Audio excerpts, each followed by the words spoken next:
Hello everyone, this is Nishant Malhotra from the Middle Road. I'm very excited to have somebody from Foundation, OP Bhalla Foundation, to speak about the Kusum Social Impact Award. But first, to just give you a heads up, so Kusum Social Impact Award was the first inaugural social impact award from the Middle Road. And I want to first thank Dr. Helen Clark and Center for Theory of Change, New York, for sponsoring this event, for sponsoring the Kusum Social Impact Awards. There were quite a few participants, although not so many in number. This is the first time. I want to first thank STEM Club Africa for filling in the application. I could not interview the person. That's why one of the reasons why they were not able to win the award. Then I want to thank Chinepa Das, who is the founder of Change the Narratives. I want to thank him for applying. Then there were three winners this time. So Dr. Simi Mishra from Connecting Dreams, Shruthi Iyer from FMCH India, the co-founder and CEO at Foundation for Mother and Child India. I want to thank them, and of course, Dr. OP Bhalla Foundation. So I want to thank everybody for applying and to the winners. So this time there were three winners. This is the first award. This is the first time I held the Social Impact Award. So this was a learning experience for me. There was an application form. There's also a small prize money, which was about $100 shared among all the winners. And then there was a video recording where people had to come, and I interviewed them for about half an hour. Very delighted first to feature Dr. Vishali Mathur. The other two winners, Dr. Simi and Shruti, were not available or not free. Dr. Vishali Mathur, I want to really thank you. I deeply I'm very delighted that you filled in the application. You're doing fantastic work within a lot of spheres. It's not only in healthcare but in education space, for old age. So you have done quite a few work. I just wanted to first you could speak about how you came to know about the Middle Road Social Impact Awards, and then you could speak about your work to a global audience. Thank you so much, Nishant. These awards. We are thankful that you found our work to good enough to be selected as a winner. And the Dr. OP Bhalla Foundation was established in 2014 in the memory of our founder visionary Dr. OP Bhalla ji, who was a philanthropist, of course, and he established Manav Rasna as an education group. So in his memory, this foundation was established, and foundation has been working on various objectives, which are basically education, gender equality, healthcare, geriatric care, environment, and we have multiple initiatives which we are working on. So to begin with, like we have an initiative wherein we organize health camps for the community, free health camps, and these health camps generally have a general physician going in along with dental checkups, eye checkups, mental wellness, nutrition, physiotherapy, all these sort of things which are generally ignored by the people. People go in for regular health checkups, but they never talk about their mental wellness. They never talk about their food. They never talk about nutrition. So that's what the objective of our health camps is, that we touch those aspects which people are generally unaware of. Then we have mega blood donation camps, which happens once in a year, and we have till date already donated around 12,000 units. And then we have a program called Ek Muthi Daan. This program, our founder used to believe that, in fact, he wanted that no one on this planet should sleep hungry. Everybody should be fed. So this program is basically wherein we donate dry grains to the needy. And till date, we have already donated 1,17,000 of dry grains to various NGOs and poor people. During COVID times, we had donated huge quantities to the migrant laborers who had nowhere to go in for. Then there is a program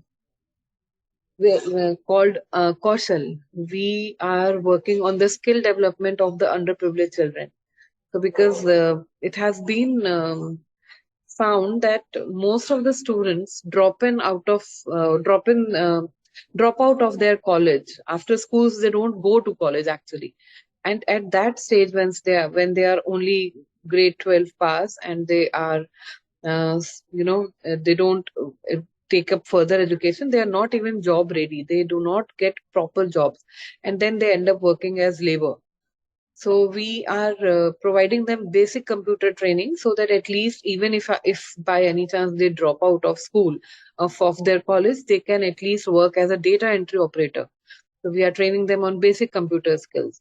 And you won't believe that when the students come to us, they don't even know how to hold a mouse and how to switch on a CPU. And after the course, they are pretty proficient in their in Microsoft Office at least. Then there is a program called Margdarshan, again for government school students, wherein we have been giving career guidance to the students. So it's not that we just go and talk about career and opportunities. We take a proper psychometric test for them.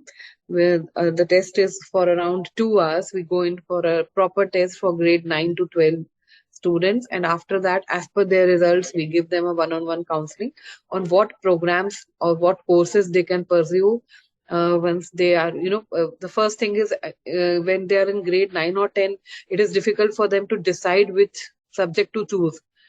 So we provide them help in their for choosing their subjects, and after in the grade 11 and 12, after they have already chosen their subjects, we help them with what all options do they have as per their subject choice and as per their likings, and what courses and which colleges can they opt in for. So that's a program called Margdarshan, which we are working on. In the environment, this is all for education. Then for environment, we I have just been had a question. Sorry to interrupt you in education space. I think you spent a sizable amount of money on the education of government school students in Faridabad in India. Is that That's true? right. Yeah. That's right. That's right. Because we had been running a program called Teacher on Call, wherein we were spending around more than 1 lakh rupees a month for the wherein, and the program was that we were providing remedial classes to students from grade 6 to 10 over a phone call. So they don't need to go anywhere. They don't have to, spend any money. They just have to use a basic phone is what they need, and they can call on a toll free number. And there were more than 300 teachers available subject wise who were there to help them. And the teachers, the students used to call up like this, that on this page there is a question, on this page there is a paragraph which I cannot understand, and the teachers used to guide them for like quite a long duration, and it was all free of course for all the students who wanted to register under it.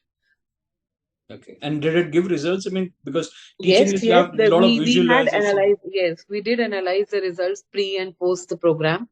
So before the program, those there were tremendous. Uh, uh, they were good results. They were quite a lot of improvement in their results. Their academics improved, their interest improved, and we also found that though we were not giving them English speaking classes or something, but we found that after talking to our teachers, being in regular touch with them, they were pretty confident and they were quite fluent in their English also. Okay. So that was also one of the programs. Then for environment, we have been planting trees every year, like around 5,000 trees every year are planted in the community. Other than that, we are working on plastic waste segregation, and we are promoting, motivating people to not throw away plastic in their dustbins. Yeah, it's a What sort we are of doing is, waste paper yeah, recycling, right? we have already recycled. So for waste paper, there's a project called Raddi, wherein we have already recycled around 50,000 kgs of paper. And Okay. those papers are then converted to notebooks, which are finally donated to government school students. Oh, And very this good. the program which we for the plastic segregation which I'm talking about is called Green Greh, wherein we are recycling plastic to benches, which these benches are then donated to community areas. Okay, that's very nice. I Yes, so mean, a we have lot of already work. I mean, donated around 5 benches till date. okay. The sixth one is on way. Then there is a project for women empowerment. We have a project called Give Her Wings to Fly. This program is mainly meant to, counsel and give awareness on menstrual hygiene, because it has been observed that people, especially girls, especially in the rural areas or from the underprivileged section have a lot of taboos regarding menstruation. So some things like you should not do this, you should not do that, you can't do this, you can't do that, you can't talk about it. They don't even like, or they are creating awareness on menstruation and menstrual hygiene, as well as personality development and grooming. And in this program, we also donate sanitary napkins. So till date, we have donated around 50,000 sanitary napkins in the community. So this is one of the projects on women empowerment. Then I did mention about Ek Muthi Daan, and we have also started a project wherein we are promoting organ donation, which was also called by our Prime Minister. He also, requested people to register for organ donation. So we are working on that. And we call it Anemia Mukt Manav Rasna because a lot of students we have found that are anemic and are not even aware about the side effects of being anemic and how to tackle it. So so we have nutritionists on panel, and a proper follow-up is done with the students, and they are being made aware about the side effects of anemia, and then how to tackle it with their diet, dietary modifications, and all these things. So that is also one of the projects. Yeah, this is, I think, in Western countries. So you're saying deliberately people don't eat just to be slim. Is that what among Just to be specifically slim, among and the they are teens? not even aware Aware. about the side effects of. They Being- think that if something is, if their hemoglobins are low, it's okay. But they don't realize what are the side effects and how it is affecting them as a person also. I mean, it's not just about their health, it's about their mental wellness, their capacity to work, their energy levels, everything goes down.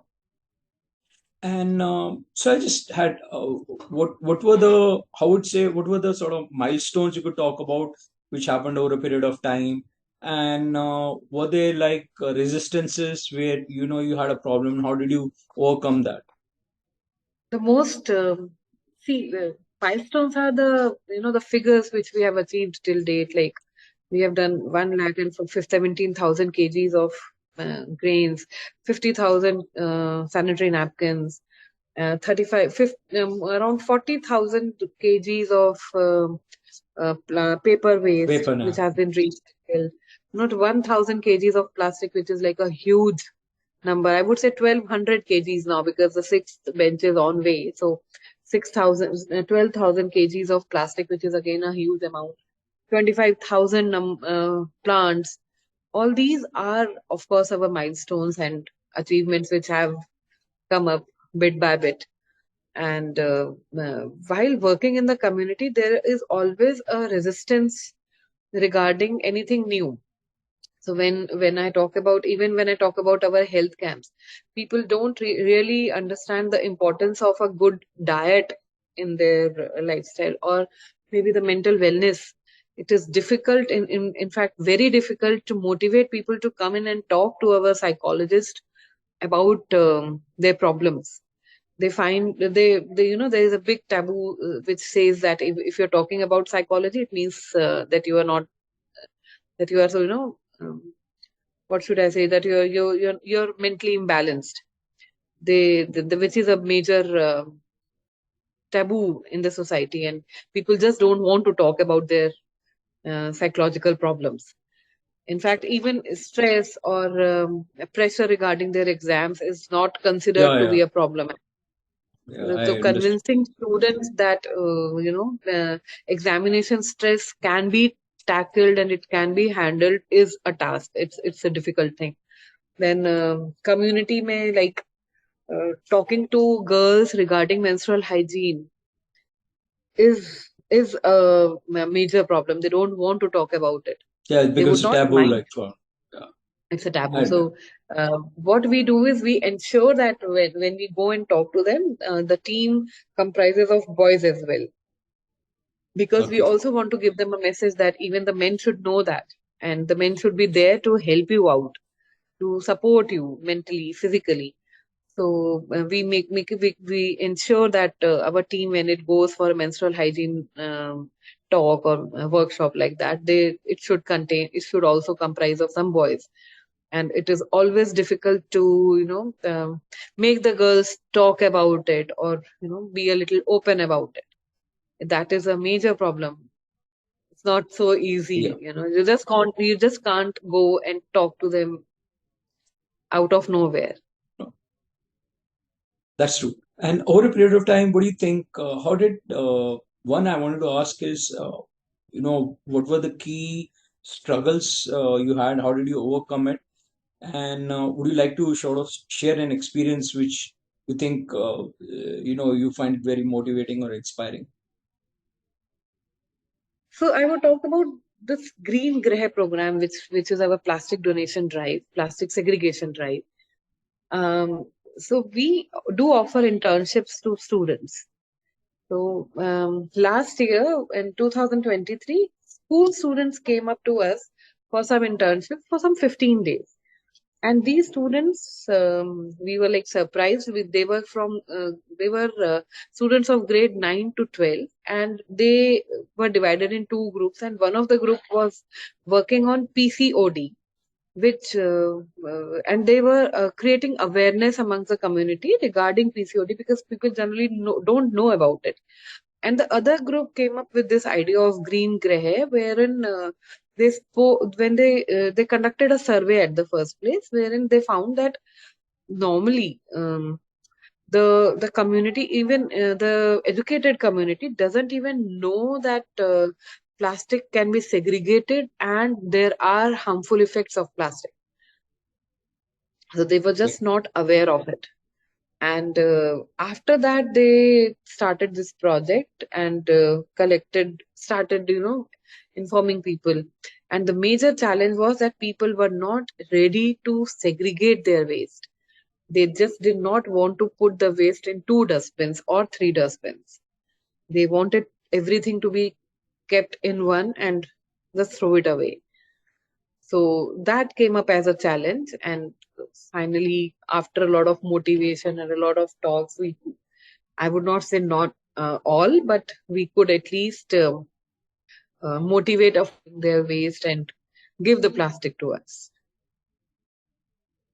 You have grown substantially. I mean, there are a lot of projects you're doing. It's not in one space. You have quite a few, in sustainability, climate change, education, various aspects of that.